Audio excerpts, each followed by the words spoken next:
Na'alaim. What's na'alaim in Hebrew? Shoes. Shoe had shoes.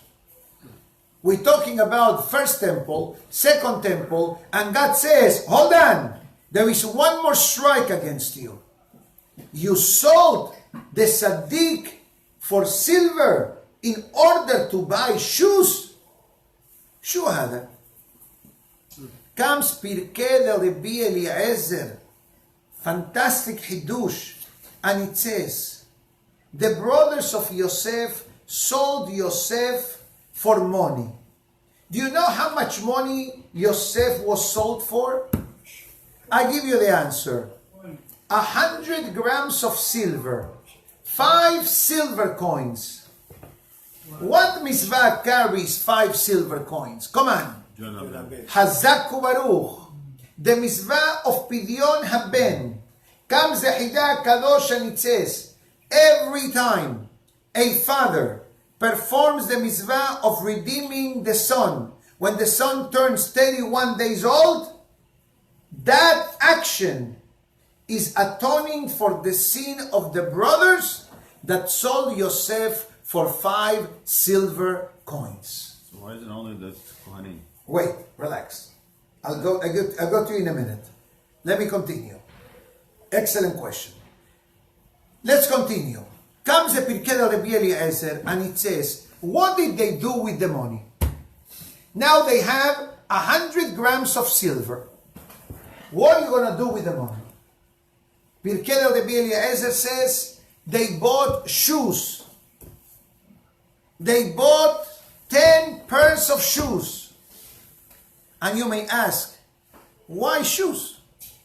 That's where you do the money. Go buy something else. It says no. That the brothers of Yosef, by buying shoes and wearing shoes, when telling Yosef, your dreams of greatness, that we are slaves and you are the master, is not true. We are the masters because we have shoes, and you are a slave because we sold you. God says to the Amos, that bill, that invoice, still open. Our rabbis tell us, as I said before, the Hidah, every time the Pidyon Ben takes place, we are atoning 1 more gram of this avon of the selling of Yosef. But here is the great Hidush. I'm going to try this before I say it. So bear with me for a few seconds.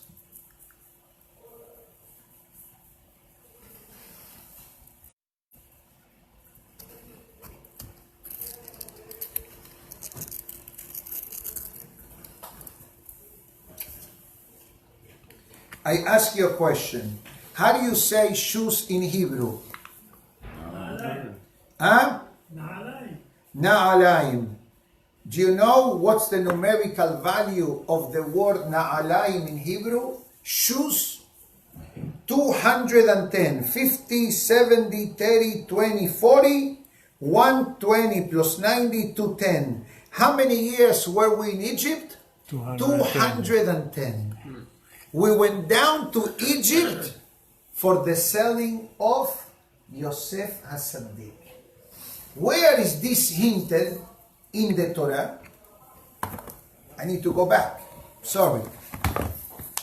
When Yaakov Avinu says to his children, Redu Shama. Redu.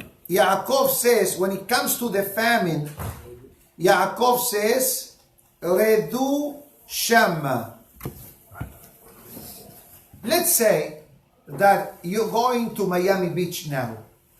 People don't say, I'm going down to Miami Beach. People usually say, I'm going to Miami Beach. I'm going to Surfside. I'm going to Hollywood. But Yaakov Avinu says, go down to Egypt. Now, Redu is the word that Yaakov Avinu utilized. You can look at it here. Resh, Dalet, Vav. Resh, 200. Dalet is 4. And Vav, 6. 210. Yaakov Avinu is hinting to his children, boys and girls, we're coming down for 210 and 10 years. What prompted Yaakov go down to Egypt? The selling of Yosef to buy shoes. Because when they heard the dreams that Yosef had, if you follow the dreams in this week's Torah portion, what the dreams say? The sun and the moon and the stars bowing down to me. Yani Yosef had dreams of greatness. Guess what? These dreams that Yosef had, they were not simple dreams. The Pasuk writes that the brothers were jealous of Yosef for these dreams. Be'aviv shamar et haddavar. Rashi says, Be'aviv shamar et haddavar. Let me read Rashi quickly loud so everybody can understand it better. Rashi says, Be'aviv shamar et haddavar. Hayamamtinu mtzape matay yavo. Yaakov Avinu was waiting to watch and see when this dream are going to become a reality. You understand how everything is connected, Rabotai? Everything is connected. I'm sorry to the blackboard and to the marker if I'm killing him. Please erase. Thank you so much. Your question. His question was, why Kohanim and Leviim are exempt of Pidyon Ben? Correct? That's your question? No, not Kohan. Kohanim have to do. Correct. So what's no, Kohanim are the ones who do. Who do, right. Correct. So what's your question? So why is it that the Kohanim are exempt? Yeah. Why the Kohen is exempt? In other words, Yes, why only a couple that husband and wife are Israel and the child is born by natural means, only they have to do Pidyon Ben. That's your question? Very good. So we need to understand what is the mitzvah of Pidyon Ben. Just for the audience, just to remember this halakha. Husband and wife, Jewish people obviously. Husband and wife which are not Kohen or Levi. They are both of them Israel. And a boy is born by natural causes, meaning to say no C-section. And obviously, God forbid, there was not an abortion beforehand, or there was not a girl born before. This boy is sanctified. It's actually a pasuk from the Torah. This is the opening statement of our daily prayers. One of the verses of the Mitzvah of Tefillin that says, Kadeshli kol bechor, Peter kol rechem b'bnei Israel. Sanctify for me the first baby released by the womb. And since C-section, the baby does not come from the womb, therefore a baby boy born from C-section, there is no Pidyon Ben, but a natural born child does have Pidyon Ben when the child turns 31 days old. Why do we wait till the end of the 30th day, the beginning of the 31st day to redeem the child? Because a child from birth till the age of 30 days old does not call a living child yes.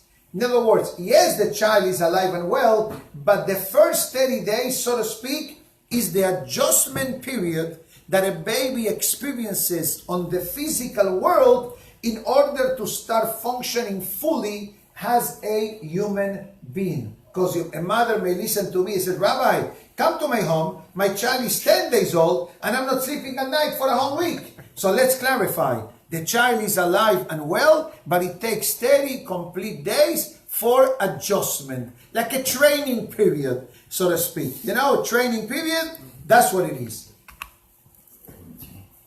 On this verse, there was a change in history later on after this mitzvah was given. This was the tragic incident of the Egel, the sin of the golden calf. Remember, Moshe Rabbeinu came down and broke the tablets? What happened that day? When Moshe Rabbeinu sees that people were transgressing the sin of idolatry, Moshe asked one question. Mi la Hashem Elai. Who did not participate in the sin of the golden calf? All the ladies plus the tribe of Levi. Vayasefu elav kol bene Levi. I need to add one more sentence. Till this incident, there was no Kohanim in Am Israel. Every tribe had Kohanim. How? Because for a short period of life, being the firstborn made you the Kohen of your family. And that's the reason why Esav sold the firstborn rights to his brother Yaakov. Remember when Yaakov is cooking the mjedra for his father and he buys the firstborn right? The pasuk says, "Ba'ives Esav et bechora." Esav belittled being a firstborn. Why? Because till the incident of the Egel, being a firstborn gave you a title of holiness. You were a Kohen, even though you were from the tribe of Yehuda, or Reuven, or Shimon, which are all Israel for halachic purposes. You were a Kohen. When did the firstborn lost the rights of being Kohanim? When they participated in the sin of the golden calf. And in the gift, in the reward and punishment of this incident, there were three actions. Number one, the firstborn lost the rights. Who the right was transferred to? To the Kohanim. So now, this Bechor, technically speaking, belongs to the Kohen. You want the baby? You need to pay for it. That's the idea of Pidyon Ben. Consequence number two, that's number one. Consequence number two, that because of the ladies not participating in the sin of the golden calf, God rewarded them with a holiday for ladies. You know what is the holiday for ladies? Rosh Chodesh. Rosh Chodesh Yom Tov de Nashim. Rosh Chodesh is a day earmarked for the Jewish women for not participating in the sin of the golden calf. Those were the reactions from the sin of the golden calf. It's all connected. We just need to find the right combination and the password.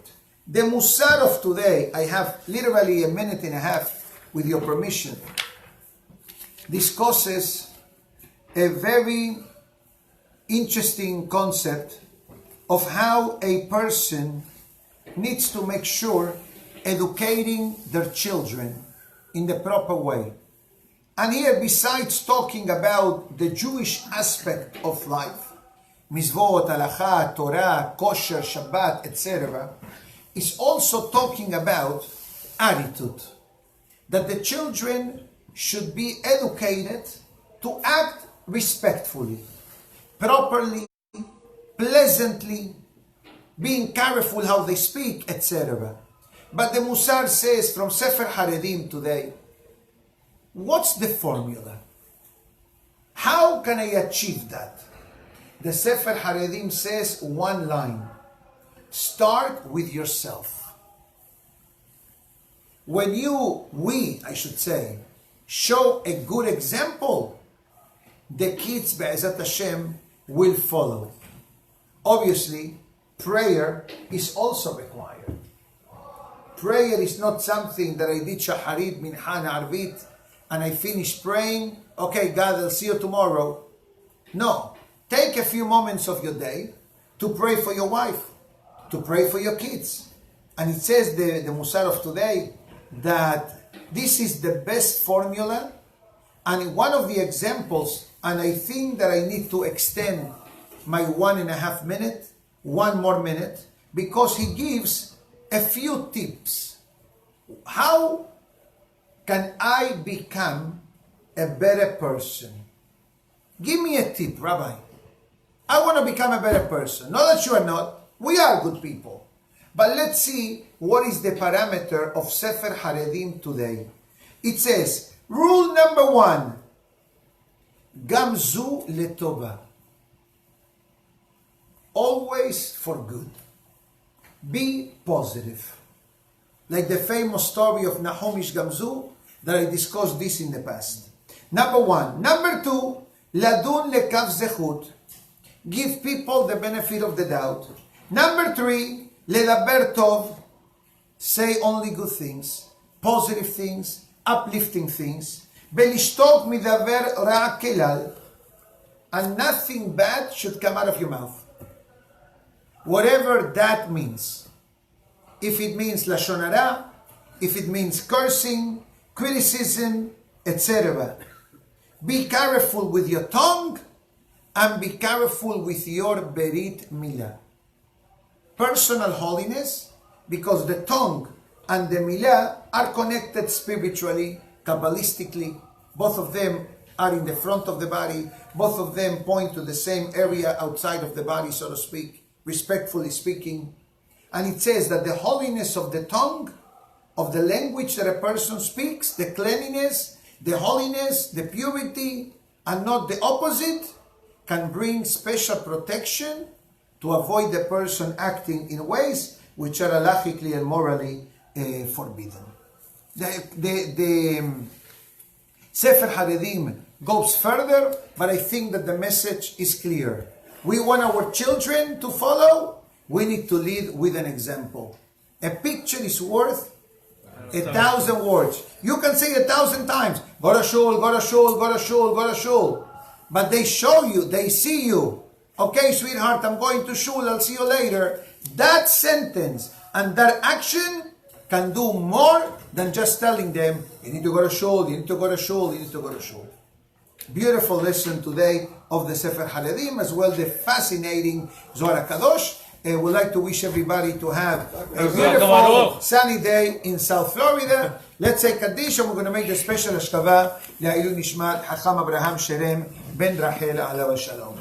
Baruch Adonai Le'olam. Amen ve'amen.